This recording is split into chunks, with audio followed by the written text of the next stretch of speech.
Repair.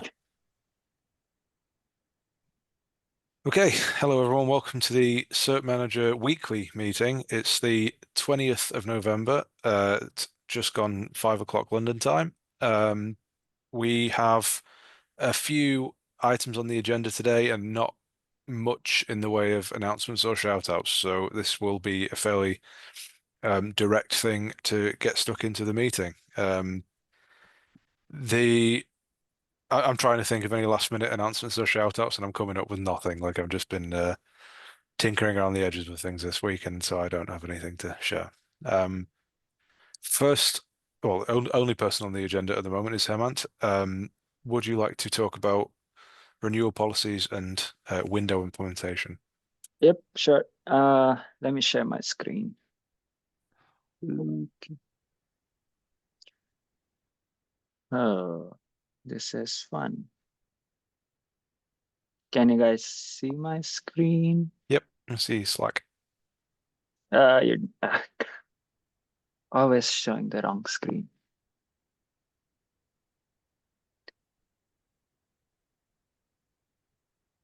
Let's see.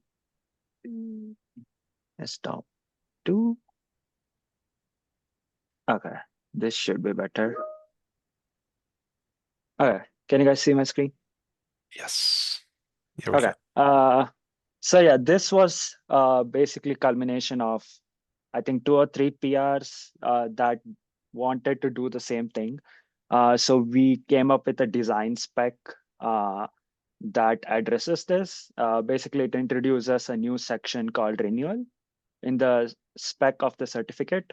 And then you can mention different kinds of policies, renew before, disabled, and earliest window. For now, since there were some technical difficulties for earliest windows, we decided that we would push that to a later implementation. This PR will only address renew before and disabled.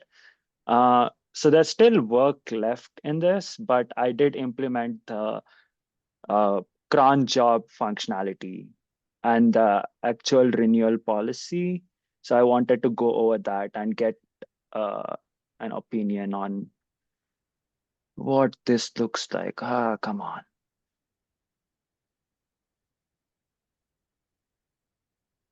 Okay, this seems to be a bug. I probably need to fix that. I definitely didn't change so many files. Yeah. I think you're missing a reboot. Yeah. A rebase, sorry. Yeah. Let me just actually share my terminal. That might be easier.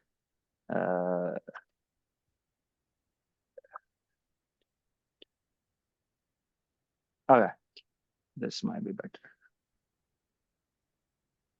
Yeah. So up here, where is it? Yeah, so this is the function that used to be called before. So what I'm doing is, before everything else, I'm trying to calculate the desired renewal time, which is based on renew before and renew before percentage and stuff like that. So that's the current behavior, and that's still there. Once we have the desired renewal time, that's where we try to see if it's disabled. I guess I can move this before. But anyway, if it's renew before, then I'm calling this function, which has, if there's no windows, then basically return the desired renewal time, which is kind of the existing behavior. And then if it does have windows, then we parse the cron job, and then we call 2 functions.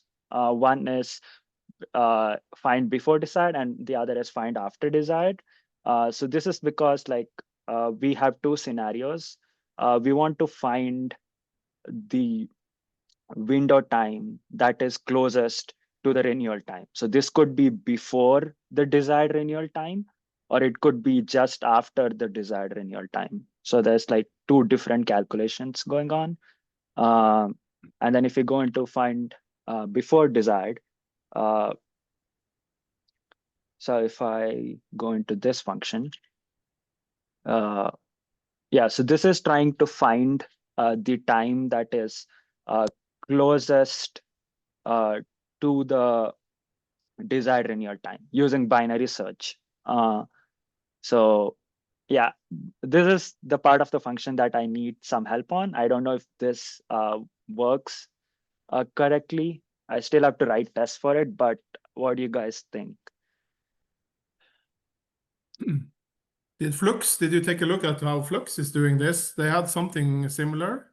Yeah. So that's what even I was trying to arrive at, like based on what Flux did. But Flux kind of has a different problem because they are trying to see if the sync time is within the cron window. But we basically have to find a time for the renewal. Hmm. So, but yeah, it's kind of more or less the similar thing. But I had to do some edits based on our approach.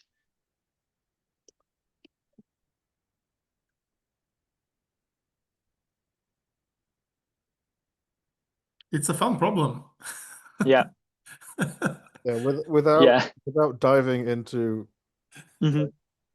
going through the code line by line, don't think I can contribute much to the Yeah. problem. No. I'm just like going through the overview so that you Yeah. guys can like take a review later.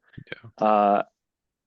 Anyway, going I mean, back to yeah. the general idea of finding the closest window makes perfect Mhm. sense to me. Like, Yeah. I've not done the research to say you're doing it the most optimal or least optimal way, but Mhm. that seems to make sense to me. Yeah. And this ultimately this is one where the tests will be so important. Like Yep. having good test cases makes this easy to review. Without test cases, it's a research project. Yeah, true. I It's really agree. cool. Yeah. So I got the tests running.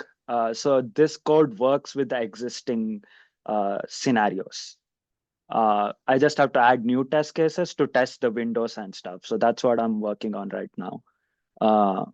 And then the second part of it is find after desired, which is kind of easy because you just find the time that is next of the cron for the desired renewal. And then just see that if it's within the bounds of not after, uh, and then just find the best after. So the best after is the easy one, and the best before is kind of the tricky one. If one of them is available, then we just return them. If none of them's there, we basically say that there is no time within the given window that is possible for renew before. So that's this entire function. And then I did have some questions on like how we could enable backwards compatibility. So I feel like this is something we should uh, enforce at some point, right? Or do you think that this should be always optional? I think Windows would always be optional because I don't Yeah. care. I don't Mhm. much care about Windows on my dev home cluster, but I may Yeah. care about it more in a business setting. Mhm. Yeah. No, I meant like the entire renewal spec. I get the Windows part. Yeah, that will always be optional. But like the policy and stuff like that. So Oh, yeah, I mean, yeah, it should probably be a completely optional field. okay. Okay. We could if it's a new field, we could default it, but then we're locking ourselves into this behavior. Mm-hmm. Yeah. Okay. So that kind of aligns with what I had.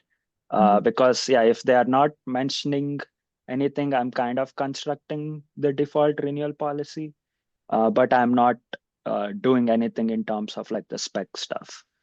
So Typically, we've been like against defaulting unless in like weird scenarios, just so we can keep the default behavior up to what we think it should be at any given moment. Gotcha. All right. I'll refine that a bit more then. What was the other thing? Yeah, the readiness controller. What did I have on the dock? did add something.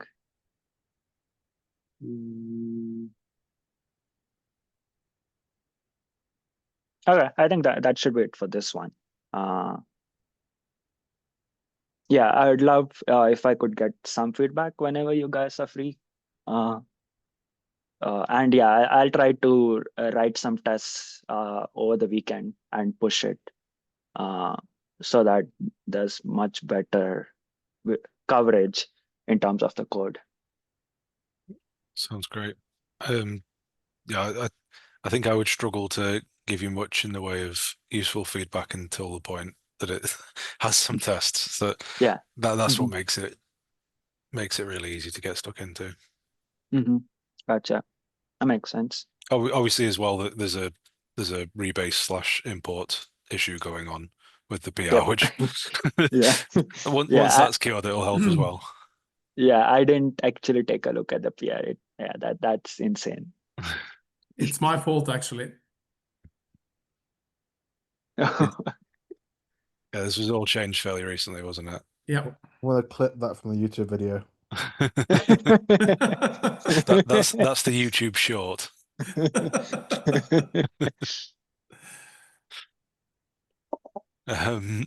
Yeah, okay. I feel like that one's come to a natural conclusion. I would encourage you to share it again in cert-manager dev if no one's getting back to you. Ping Okay. people and bop them on the head and say, please. There's nothing wrong with that at all. So I guess we move on to the next one, which is any objections in merging APR? Do you want to give some details? I think it's this one. So I think Adam already had some comments. So basically, the ignore issuer was not present in the issuer controller, and I think like Tim's point was to use what was it? Ignore certificate request. But this ignore issuer makes it so much easier. So For some I context, don't know. with some context, there's two controllers, and you can make it the issuer one skip issuers by providing ignore issuer one, and you can make the certificate request ignore certificate request by providing an ignore certificate request function. But the certificate request controller currently, as it stands, will reconcile certificates for issuers that are ignored by the issuer controller. With the lot, like in, I think the original intent was you just write something in the ignore certificate request function to say, oh, if it's an issue I don't care about, just skip it. That's actually really painful, like because you've got to go, is it a cluster issuer or a regular issuer? Okay, got to pass that out. Then I've got to grab the spec of it, and then I've got to figure out like, is it one I care about? And that means your function becomes like massively complicated as opposed to just making it respect the ignore issuer function. If that makes sense. I don't know if anyone else. It's maybe baby brain coming out, but I did not follow. Is it? I'll ask a dumb question to try and move forwards on my understanding. Is the intent here to help people writing issuers using issuer lib to ignore stuff they don't care about? Is that the ultimate intent? Yeah. Yeah. Like there's already a mechanism to ignore certificate requests, so you can say the function gets called with a given certificate request. And you can provide a function that says true or false. Is this going to skip reconcile? There's also a function called ignore issuer that lets you in the issuer controller ignore issuers for reconcile. The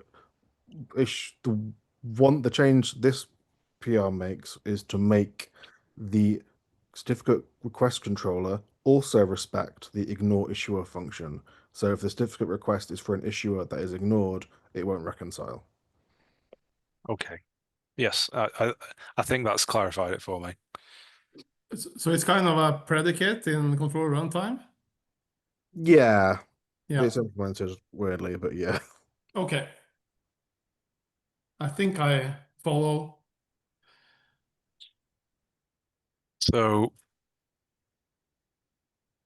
the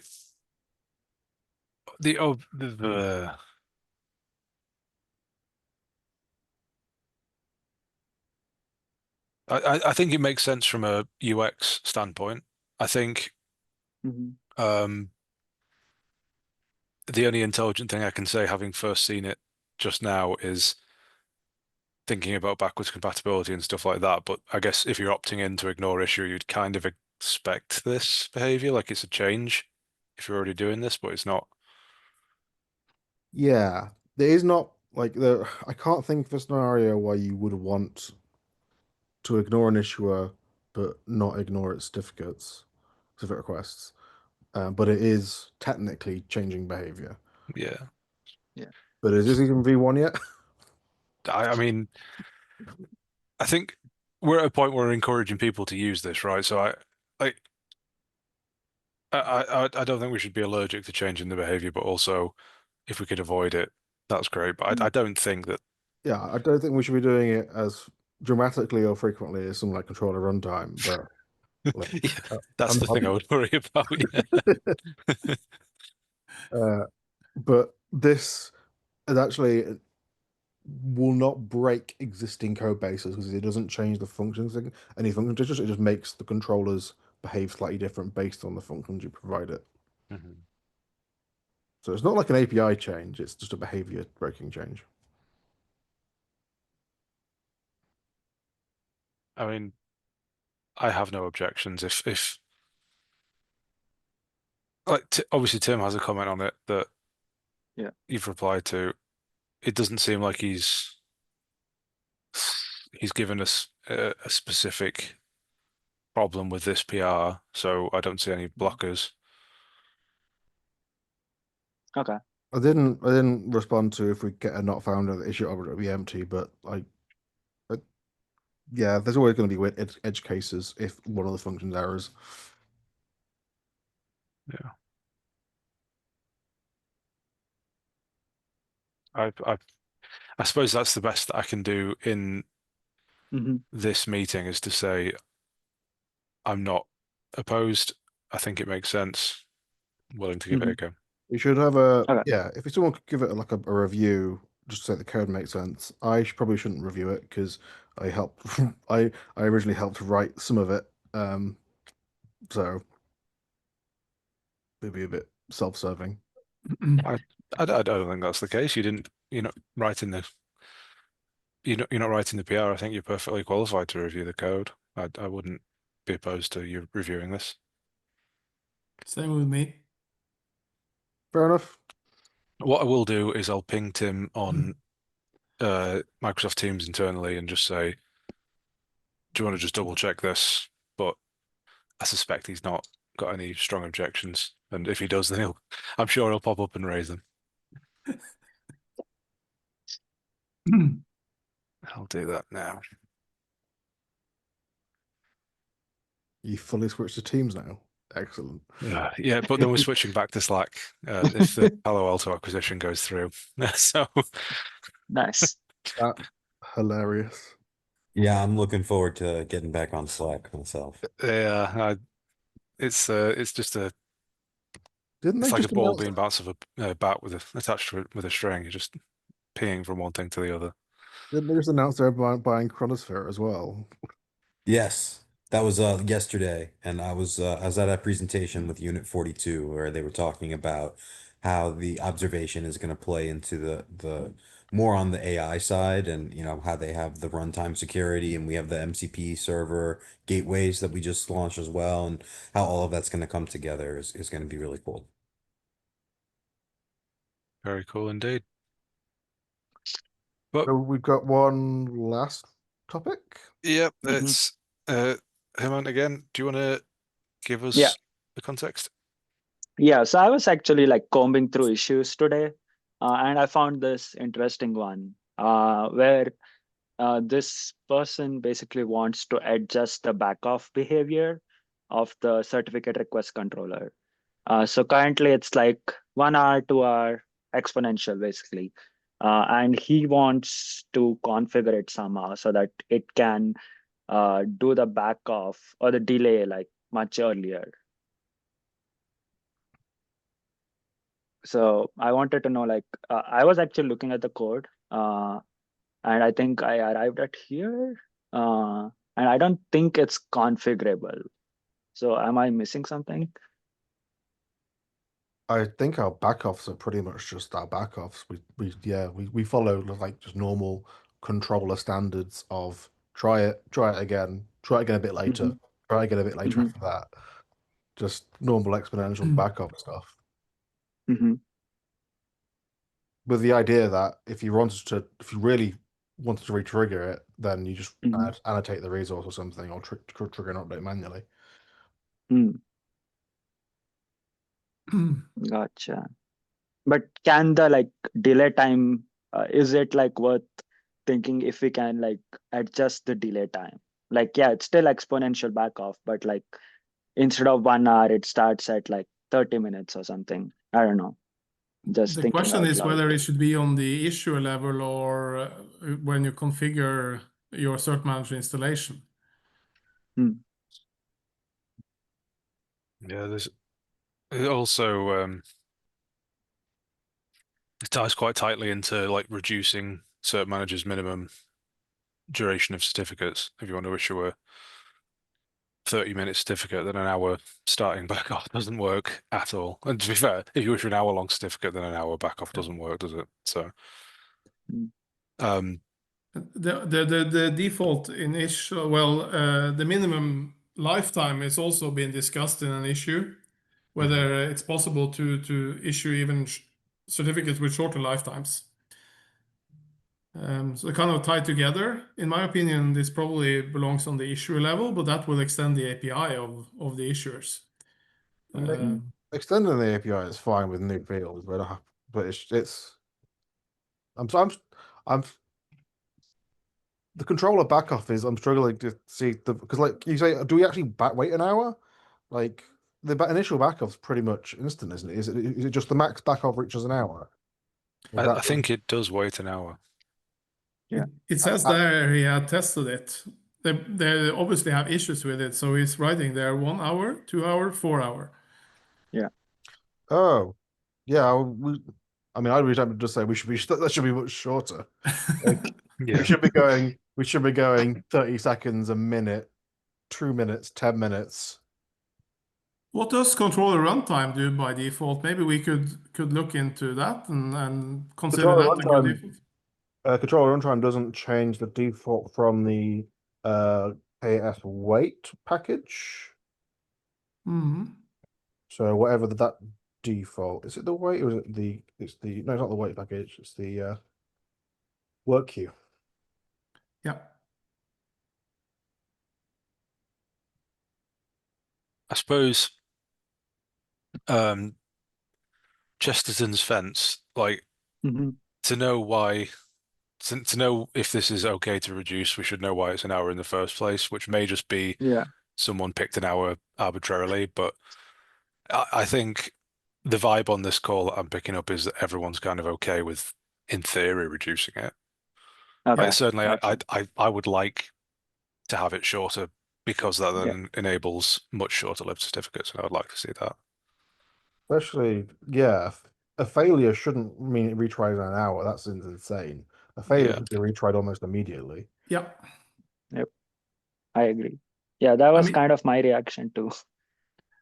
I mean, if you have a problem with your issuer being very unreliable, I'll be very frustrated by this timing here, 1 hour, 2 hour, 4 hour. I suspect I'm pulling this out of thin air, but I suspect this is something to do with like they didn't want to spam Acme servers like let's encrypt in the event that failed. But which is fair, but equally, is that the right level to handle it? I certainly like my personal most common use of cert-manager is little kind clusters with CA issuers, which isn't standard, but like that would be fine with a 1 minute back off or shorter. Like I would not care at all if that had, a much lower starting thing. Acme, I could see the argument for it to be issuer dependent. I think it's difficult to make it like issuer dependent, then makes it a thing for all the external issuers to have to deal with potentially. Yeah. So the easiest thing is, I guess, just a flag that reduces it down at startup, and then if there's calls for it to be more granular in the future, we can add that in the future. Gotcha. That makes sense. I support that point of view to make it configurable in the installation as a first step, and then eventually do more. Yeah. Okay, that kind of makes sense. Yeah. Maybe even in a future release, we tune the defaults depending on the issuer for some of the default ones. Yeah. I will say that issuer lib does not have these hour-long backups. It uses normal controller runtime backups.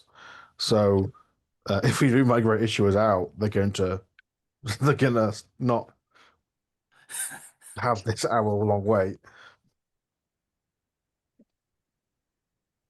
We capture what was just discussed in a comment in this issue so that the person who raised it knows that, Yeah. we agree and we're going to do something about it. Yeah, I can. Let's jointly write a comment while people watch. It's just one comment this time, so it's not going to be a spectacle like last time. Sorry to disappoint. I know you were looking forward to seeing someone else kind of on the spotlight. I could feel your eyes on me at every spelling mistake I made. Have you heard about Grammarly? It's a very good point that we should comment on this. I've added a priority important long term. Yeah, I can post a comment based on our discussion after the Appreciate meeting. that. Thank you.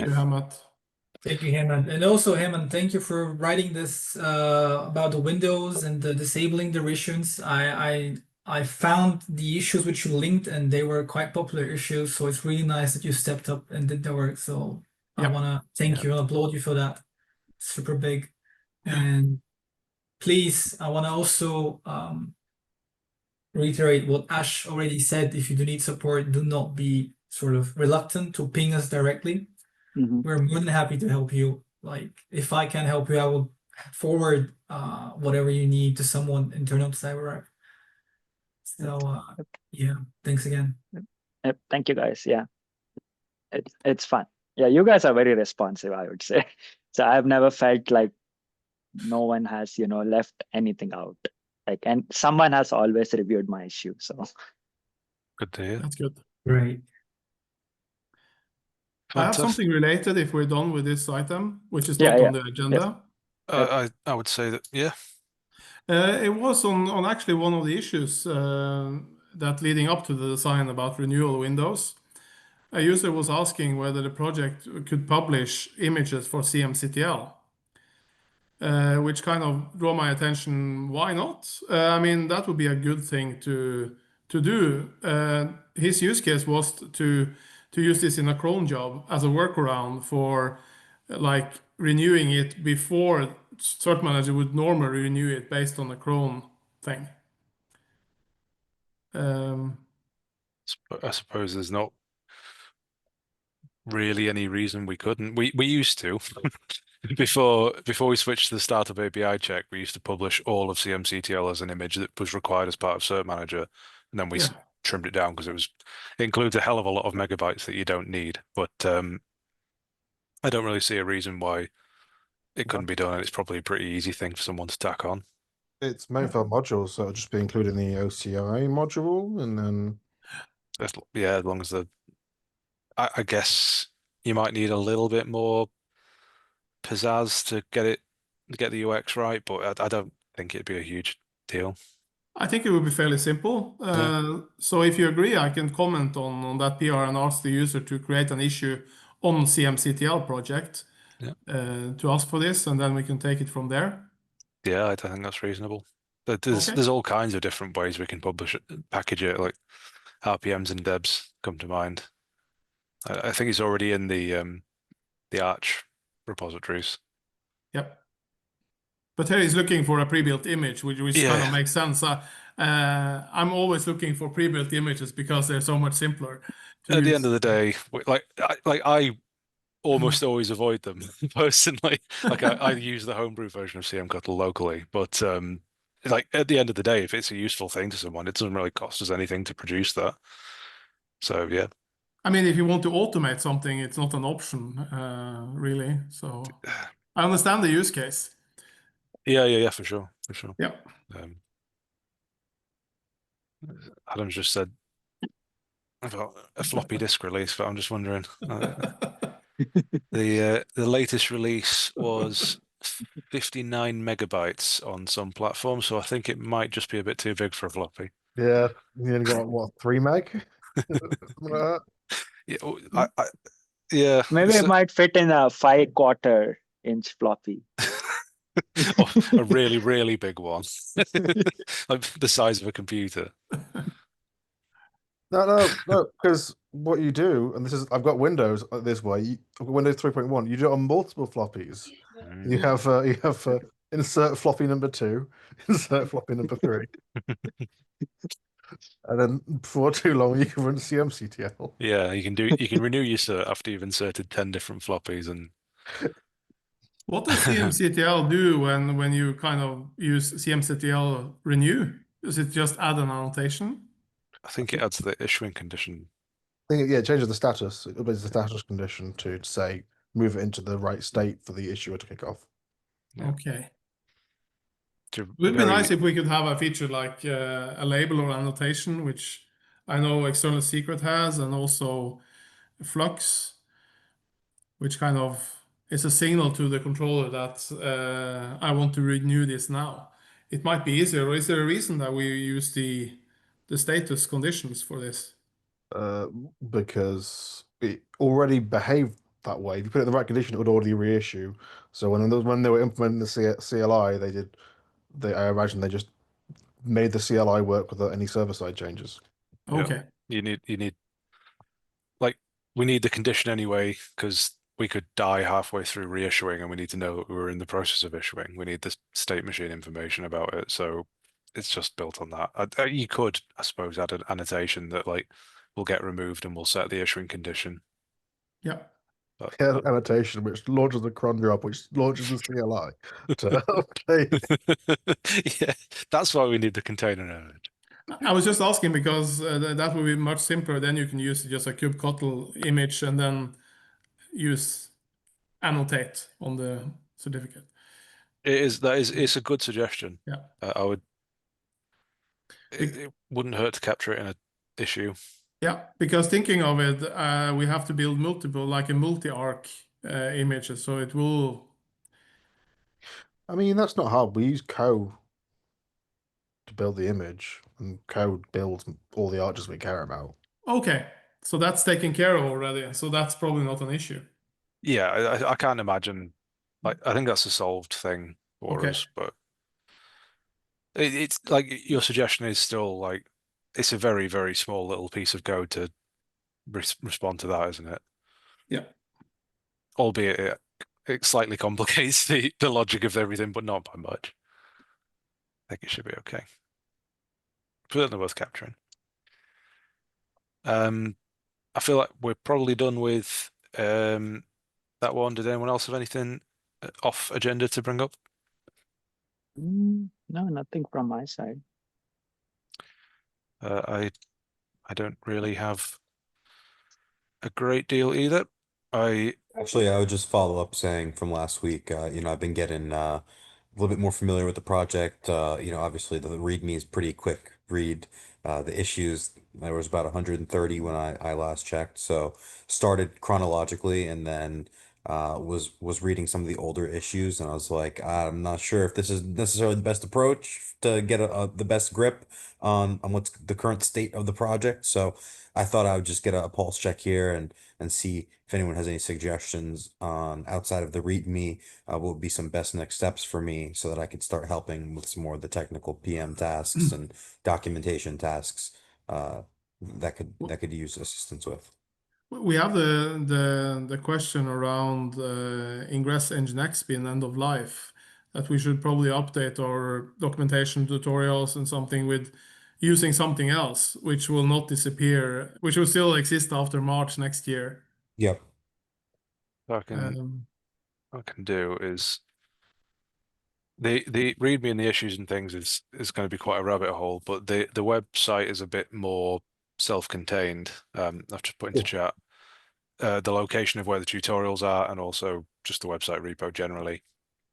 Great. I would say this would probably be the place that I would hone in on, because this is basically all documentation. There's nothing particularly magical about any of this, and it doesn't require like you to trawl into the depths of an 8-year code base to get started.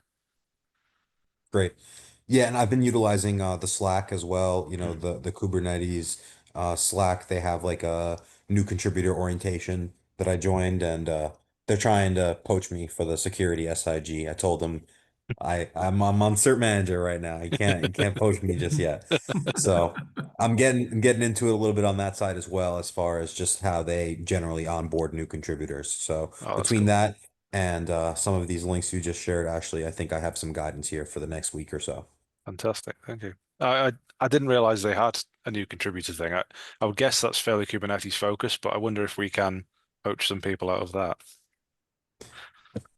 I mean, I'll help if you. I'll help you. I'll be the plant. I'll show up to one of those SIG meetings, you know, with bushy eyes and see what happens from there. Need like a virtual job fair for contributors, where all the projects come along and like try and grab You people. poach each other, right? Yeah. come to cert-manager, we have TLS certificates.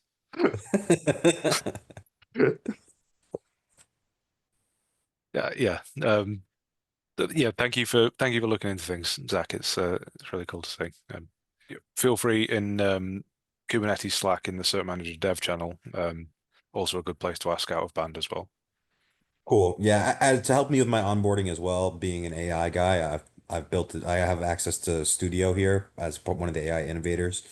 So I've built out with the knowledge base of the website and the GitHub and the I think it's Mastodon is the other social media I saw in Well, addition to yeah, the but Twitter. there's not much on there though. Yeah, yeah. Oh, I'm giving my agent all I got, and I'm building a workspace specifically for this task. So I'm hopeful that'll give me some structure and a little bit of a quicker ramp as well as I start to dive into it. Sweet. Good to hear. Fantastic. Anyone else? Anyone? Just the Ingress Nginx thing. What should we do with it? Do we have a plan? Do we have like a plan to come to a decision on where we're moving? I mean, Ingress, the spec isn't going away, and there are other Ingress providers. I mean, we even test with a different Ingress provider during our end-to-end test. It was So- more like deciding which ingress controller we should use for our tests, because we're a pretty big project. It doesn't really matter, but I mean, Don't we use a different Ingress provider already in our tests? we use for Gateway API, we use Project Contour, I think. Yeah. So that's one option. That's what I suggested this before, but then Josh Sorev came in with a suggestion to use HA proxy instead. So I think we just have to figure out how to decide where to go. Test them all. We'll deploy them all into the in tests and run a matrix test. I would say, I mean, that would unironically be not bad, but I think it may just be whichever one gets done first by whoever. Like, it doesn't really matter that much, right? Like, the idea isn't like we don't really care what the back end of it all is doing. We just care that our bit's working. Yeah. Contour's probably path of least resistance if it's already deployed into the Yeah. end-to-end tests. But if we do want to test multiple providers, it seems odd to start testing multiple providers with Ingress, to be honest, though, because Ingress is kind of like a dead spec. Everyone's moving towards Gateway. But I think path of least resistance is probably Contour for. With no particular insight myself, I would agree that the path of least resistance is the one we have already. Like, that sounds, I'm good with that. Yeah. If you have some leftover time, I have some questions around Makefile modules. We have two major upgrade PRs, which are now open there by Renovate, because now they separated the major upgrades from minor and patches. So it's Cosine V3 and Helm V4. I just want to know if you have any opinions or ideas on when we should proceed with them. At some point, we should probably merge them. I think I think Helm v4 is pretty safe. Yeah. Yeah, registry login. There's two breaking changes, and to do post rendering and registry login, which neither of which we care about in like our code. Yeah. Yeah, and I talked to the maintainer of Helm during KubeCon, and yeah, he was saying there are like breaking changes with respect to plugins and things like that. So I didn't see anything with respect to how we use it, at least. There is a problem with Helm used with Customize, but we don't use Customize as far as I know. At least not with Helm. No, we don't use No. any post render plugins at all. Like we just I think we just use Helm to Helm template or Helm deploy as part of our testing and stuff. Yeah. Helm, I don't expect will be a problem. I agree. I think the first thing I did when I saw Helm 4 was just like look for reassurance that it wasn't going to be like going from 2 to 3, and I got that reassurance. Okay, so we can probably just merge that one, and it probably goes well across the project. I can follow up on that. Regarding cosine, I suggest that we wait, because I know at least that Flux will get support for cosine 3 in their next minor release, which is expected later. Yeah, I don't see any particular rush with it. I don't know. I haven't looked what 3 changes. I've just got the release notes open now, but as long as they're not breaking the actual signature format, which it doesn't look like they are, it shouldn't affect us too much. Yeah, there's not really any harm in making these kinds of upgrades and then rolling them back, but I'd say Helm seems like the better one to start with. Yep. Thanks. I assume we're on the latest version of cosine already, actually. Yeah, we are. So 3 should be okay by the looks of it. But yeah, thank you for bringing it up. I'm still struggling to get Renovate to work on our release branches in cert-manager, but that's still on my agenda. But apart from that, I think the Renovate setup seems to be working quite good. Do you agree? From what I've Yeah. seen, it seems good. Yeah. Yeah, I think they came up with 42 now, Erik. So we might probably should start discussing if that has any breaking changes. Because I did briefly see they had some breaking changes on their release page. Yeah, but that's a different discussion. Yeah. I think they will just try it and then follow up to see if there's any issues arising. That's probably the easiest one if there's nothing scary like screaming from the release notes.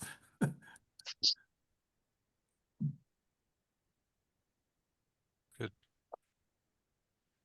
From my side,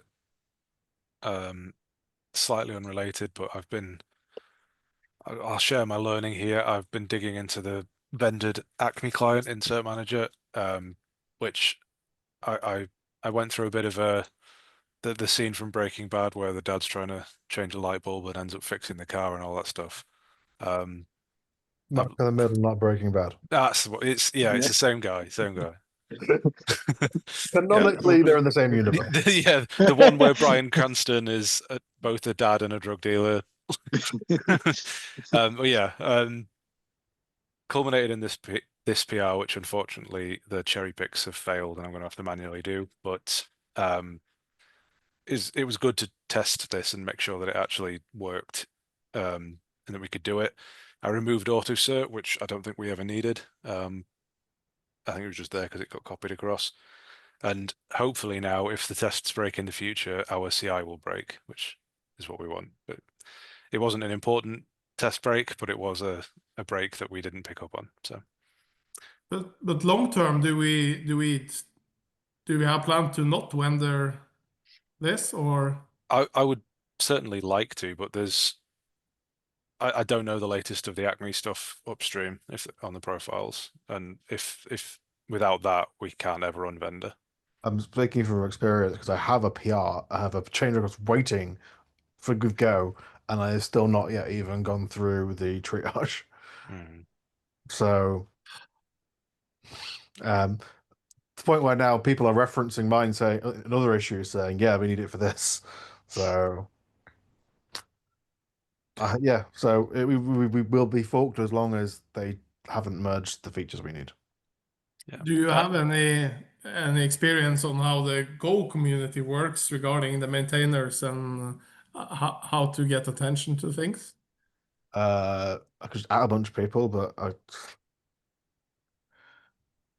I don't know. I don't know how you get priority. I don't know how they triage, whether they do it time based or thumbs up based or what. One of us needs to get hired by Google. Maybe you can paste a link to your PR in Slack so we can thumbs up. We can massive thumbs up. It's actually not a well, have a PR. Golang / go, and then it's an issue because you have to do before you do any changes to any code base, you have to raise a proposal, and that's what I'm currently waiting on. Okay. This is the proposal. I raised it July the 2nd.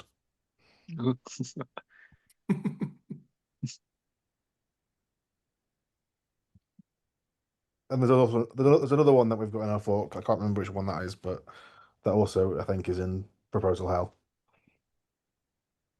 I've had a thumb now.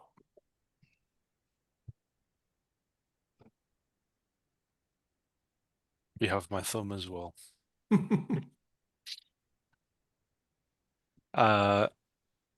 Yeah, I suspect it'll be a while before we remove the vendor thing. But one good thing about the process of updating the vendor client was that there's not that much actually been changed in the time since we've ended it. It's not a thing that changes frequently. So while it scares me a little bit in that if there's a critical bug fix, we have an extra step to pick up the critical bug fix, I think this is now on my radar enough that I'll hopefully keep track of it a little bit better. I think when I did master like a month or so ago, because I updated that with the latest as well, I think there was literally no changes in the part of the code we actually vendor. Yeah, We only vendor one folder. There isn't much that's picked up in the PR I've posted in chat. Like, most of it is me deleting autocert, which we didn't use. So, Is there any way to make Renovate care for this vendor thing, or is that kind of an impossible challenge? I don't know about Renovate specifically because I don't know anything about it, but the commit that we are pinning against is in this file. It's just using clone, so it's possible to check if it can make it always point against the Acme Profiles branch latest, and on the crypto on our crypto fork have it be upstream. I don't like we probably don't even need our crypto fork. We can just have a patch that we apply to the upstream crypto repo and then just clone that bit. But this works. Yeah. Yeah. There are tools I've seen that you give it a patch set and it runs a periodic job to maintain a repo of your fork for you. But honestly, the amount of effort for what the amount of changes this repo actually has. Yeah, I know a few places where that kind of thing makes sense, but I'm not sure it's here. I think /remind in Slack is probably the most efficient option. Yeah. Yeah. For those of us who have Slack. My calendar is a makeshift attempt to replace it. Did you take another look at the to use Renovate to upgrade Makefile modules, Adam? Or if something has changed in Renovate around this? Oh no! Since they briefly fixed it, then reverted the fix, and they've not touched it since. Okay, so they didn't cherry pick it back in a better state or something. No. Still can't update you still can't update digest with the JSON outer matcher.